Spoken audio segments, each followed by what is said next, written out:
Challenger. Bernard-Henri Lévy, bonjour à vous. Bonjour. Et merci d'avoir accepté notre invitation cet après-midi. Ainsi donc, la gauche antisémite est de retour. Ainsi s'ouvre votre dernier bloc-notes dans les colonnes du magazine Le Point. Vous y expliquez, Bernard-Henri Lévy, pourquoi vous ne voterez pas pour la nouvelle NUPES, le nouveau Front Populaire, pas plus que pour le Rassemblement National. LFI est un parti antisémite, écrivez-vous. Est-ce que le RN l'est encore ? Écoutez, il l'a été, et je n'ai franchement pas de preuve qu'il ne le soit plus. Voilà.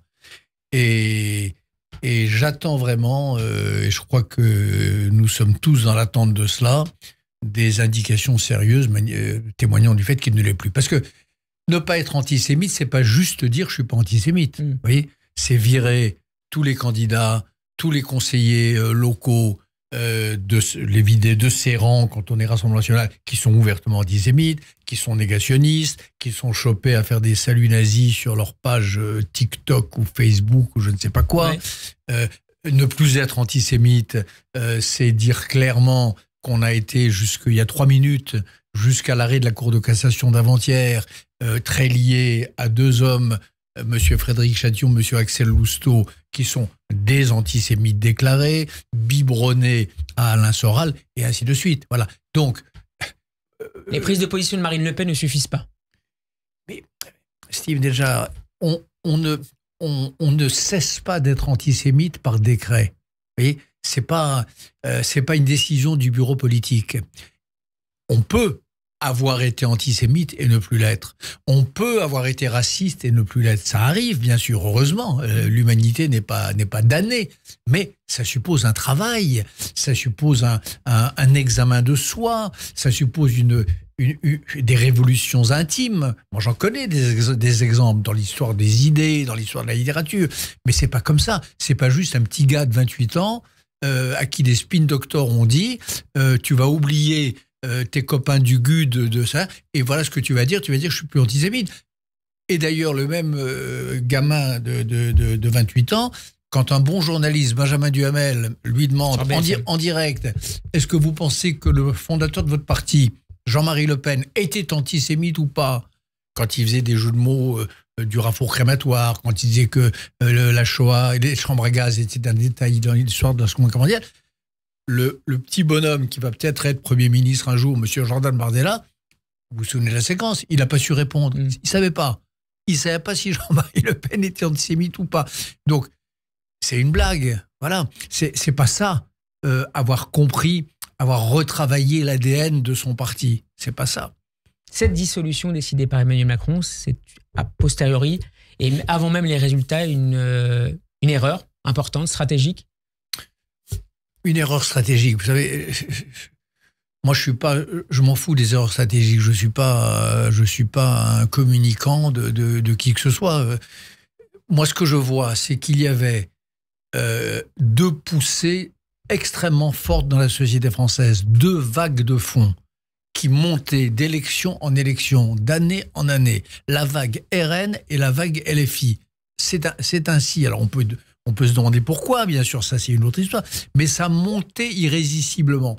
Donc, au pire, on aurait pu demander à Macron, on aurait pu se demander à nous-mêmes, encore 5 minutes, monsieur le bourreau. Encore 3 ans, monsieur le bourreau. Allez, le Titanic est en train d'arriver, mais on boit encore du champagne pendant 3 ans. Oui, peut-être qu'en effet, on aurait pu. Mais est-ce que c'est une solution ? Le mérite de cette séquence que nous sommes en train de vivre, c'est que chacun met bas le masque. C'est qu'il y a, alors dans la précipitation, mais ce n'est pas forcément les plus mauvais débats qui ont lieu dans la précipitation. Dans la précipitation, chacun est obligé de se déterminer, de se mettre en règle avec ses arrière-pensées, et ainsi de suite. C'est un moment de vérité démocratique dont l'issue peut être tragique, il sera vraisemblablement tragique, mais c'est aussi un moment de vérité. Dans ce texte paru dans Le Point, vous reprochez, entre autres griefs, à la France insoumise d'avoir placé, pour la première fois en France depuis l'affaire Dreyfus, le signifiant juif au cœur d'une double bataille, d'abord pour les européennes, puis à présent pour les législatives. C'est le signe de quoi, Bernard-Henri Lévy? Qu'est-ce que ça traduit, ce retour de la question juive en France?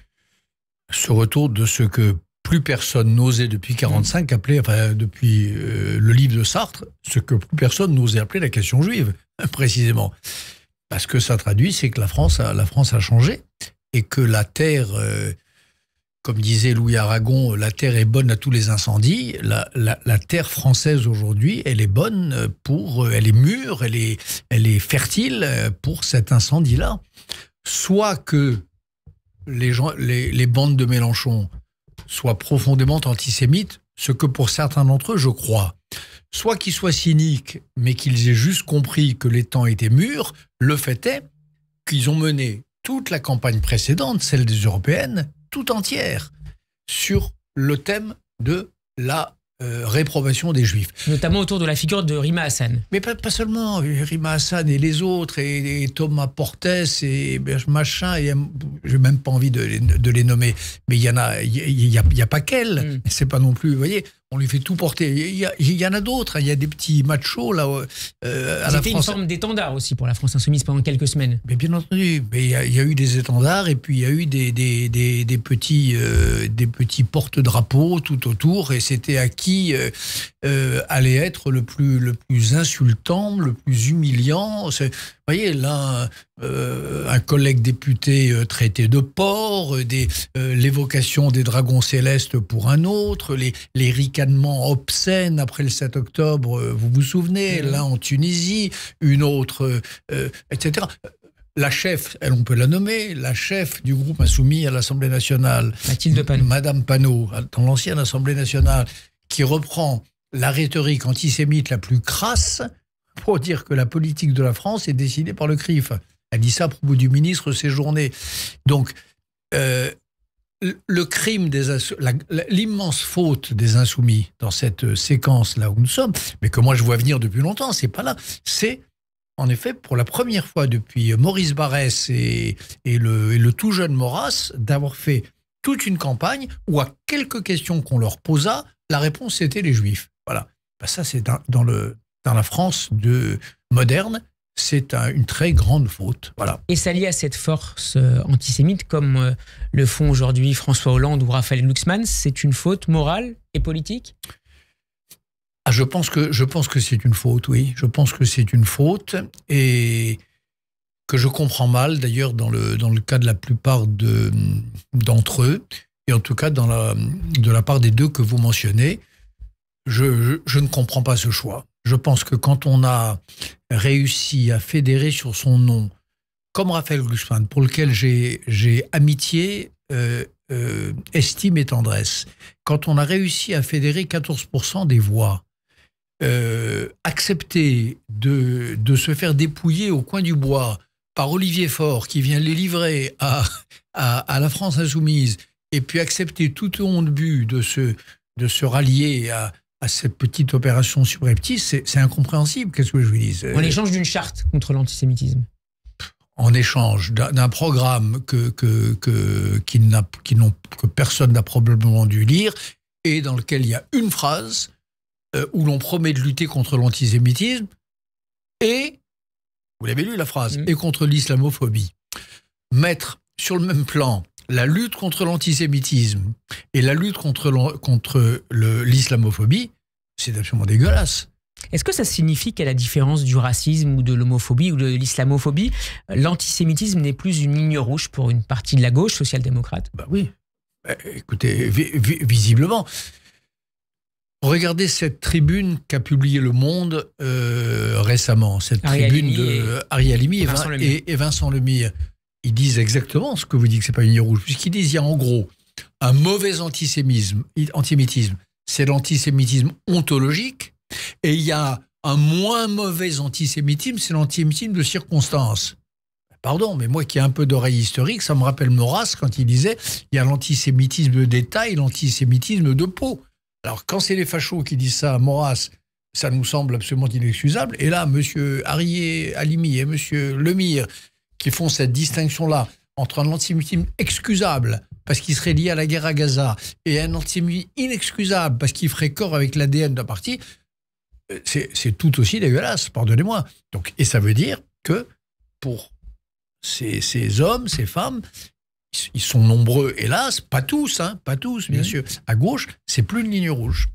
François Hollande présentait hier la gauche comme, je cite, la seule digue possible face au RN. Est-ce que l'ancien président de la République est, selon vous, une digue suffisamment forte face au courant antisémite porté par certains élus? Évidemment que c'est une digue. François Hollande est une digue parce qu'il est absolument insoupçonnable sur ce thème de la moindre compromission, de la moindre arrière-pensée, etc.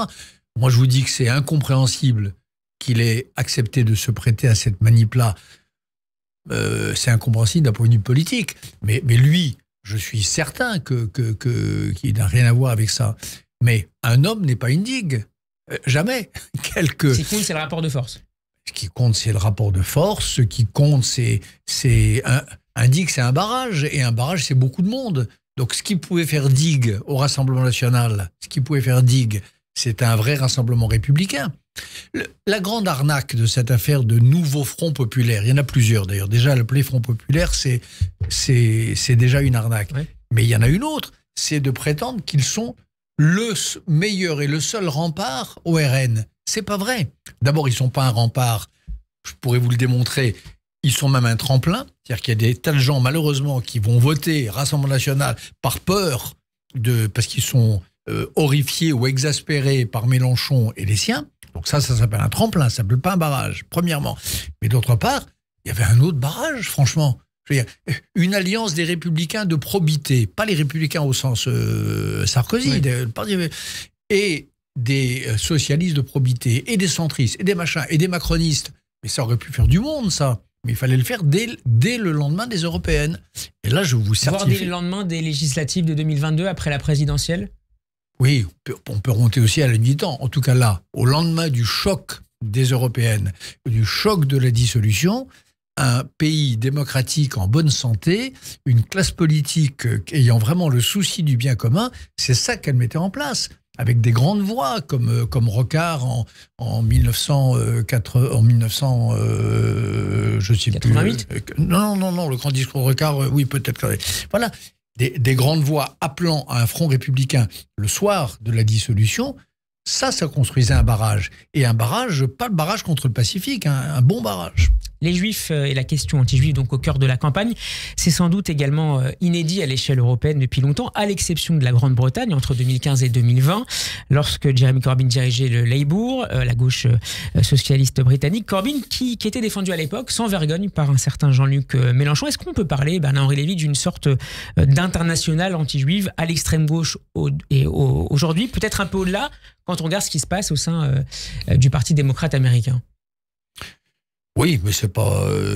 Oui, mais c'est la même chose. Le Squad aux États-Unis, ce groupe de congressmen et women qui font d'un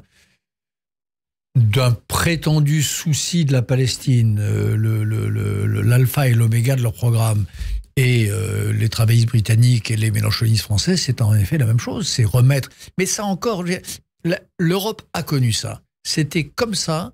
À l'époque, lorsque Maurice Barrès était candidat aux législatives à Nancy en 1889 et 1894, je crois, il y avait tout un genre. Édouard Drummond, l'auteur de La France juive, député d'Oran, qui ne savait pas très bien lui-même s'il était socialiste ou national, d'ailleurs plutôt socialiste. C'est une vieille tradition, ça. En France, il y a deux traditions dans le mouvement ouvrier. Il y a la tradition qu'a fini par incarner Jaurès et la tradition qu'a incarné jusqu'au bout Jules Guesde. Voilà. Il y en a une, la première, c'est la tradition dreyfusarde, et puis Jules Guesde, c'est un antisémite absolument crasse, à partir de l'idée selon laquelle les Juifs sont des internationalistes, cosmopolites et plutocrates et liés à la banque Rothschild. Honnêtement, est-ce que c'est pas ça qui revient un peu aujourd'hui ?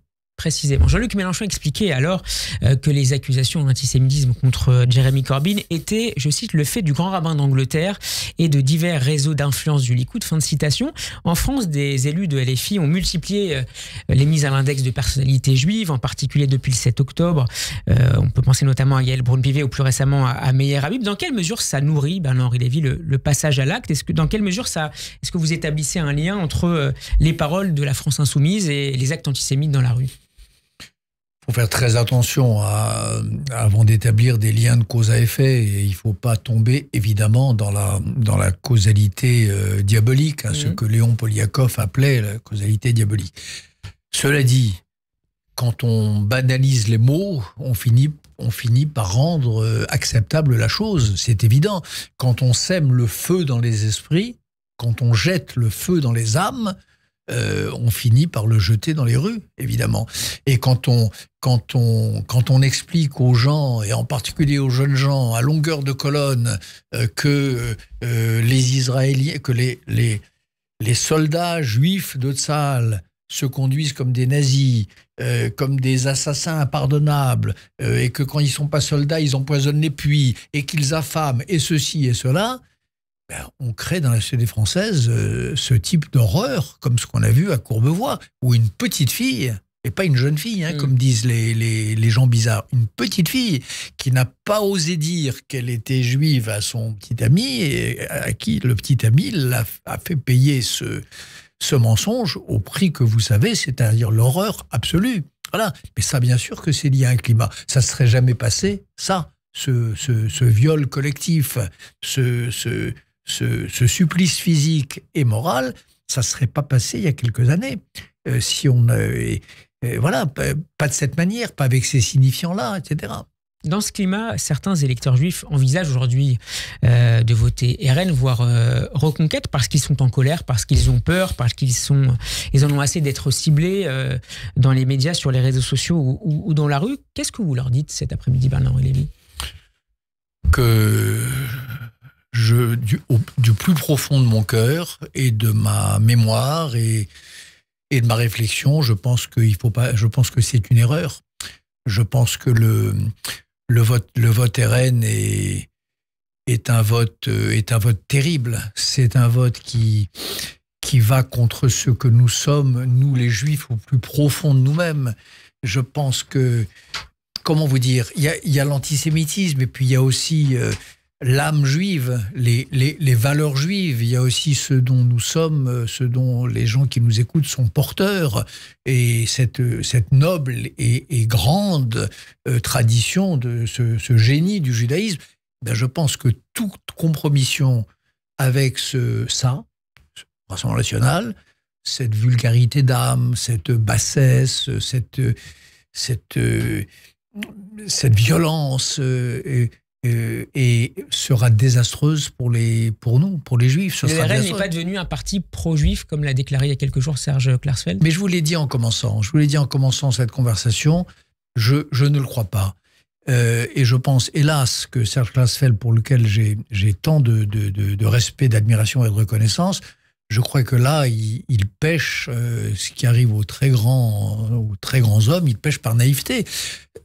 On ne peut pas être un parti pro-juif quand il n'y a pas 3 jours qui se passent sans qu'on découvre qu'ils ont investi un salopard, encore une fois, qui tenait une librairie négationniste jusqu'à hier matin, qui fait des Heil Hitler sur ses comptes Facebook, ou qui participait, comme le fils d'un des deux Lascar dont je vous parlais en commençant, le 9 mai dernier, à une manifestation de soutien à un ultranationaliste qui était tombé d'un immeuble, ou quand on est soralien ou dieudoniste, comme le sont un très grand nombre de ces gens du Rassemblement national. Donc on ne peut pas être un parti pro-juif. On est en train de voter ceux qui seraient tentés, parmi vos auditeurs, ceux qui seraient tentés par ce vote, voteraient pour un parti, je pense, qui salit l'âme, d'une part, et qui est profondément hostile, au plus profond de lui-même, à tout ce que nous sommes, à tout ce que nous représentons. Alors que tactiquement, en effet, ils se disent pour 5 minutes que ils détestent encore plus une autre minorité, d'autres étrangers, plus étrangers que ne le sont à leurs yeux les Juifs de France. C'est possible. Mais enfin, c'est pas comme ça que l'on construit un pays. Les Juifs de France, qui ont été parmi les architectes de la France républicaine, franchement, en être réduits à voter pour ça, je crois que ce serait une faillite politique et morale. Surtout qu'il y a d'autres choix. Encore là, jusqu'à dimanche, il y a 560... On n'est pas encore perdu. Attendez, il y a 577 fois des choix de gens normaux, des gens responsables, des républicains de droite, des républicains de gauche, des gens qui sont prêts, même si c'est pas le pied absolu, qui sont prêts à permettre au président de la République élu il y a 2 ans pour 5 ans, légitime de continuer son mandat sans trouble, sans chaos. Enfin, qu'est-ce que c'est que cette histoire? On ne va pas voter pour un parti factieux contre l'autre juste parce que Emmanuel Macron nous énerve et qu'on le trouve arrogant et qu'on trouve... Je ne sais même pas très bien d'ailleurs ce qu'on lui reproche, au fond. Enfin, ça, c'est... On lui reproche des choses, bien sûr, comme dans toute démocratie. Mais enfin, rien qui mérite qu'on mette à sa place l'une de ces 2 bandes-là, l'une ou l'autre. Merci beaucoup Bernard Lévy d'avoir été avec nous. Vous restez avec nous quelques instants. On va accueillir Simone Rodin-Benzaken.